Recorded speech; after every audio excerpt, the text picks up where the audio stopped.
Welcome to Incredible Lab channel. Today I'll show you how to enable adaptive brightness or auto brightness in your Android phone. So at first open up your settings app. Now from here scroll down a bit, then go to display.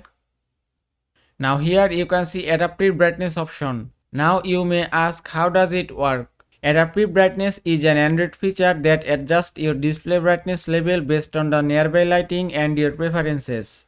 It uses the ambient light sensor to make these adjustments for you automatically. Now by tapping here you can enable adaptive brightness.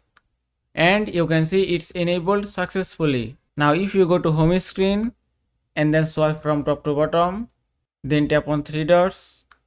Now here you can see adaptive brightness option. You can also enable auto brightness or adaptive brightness from here. Then tap on done and that's it. You have successfully enabled adaptive brightness in your Android phone. I hope this video was helpful. If it was, please give it a thumbs up and don't forget to subscribe.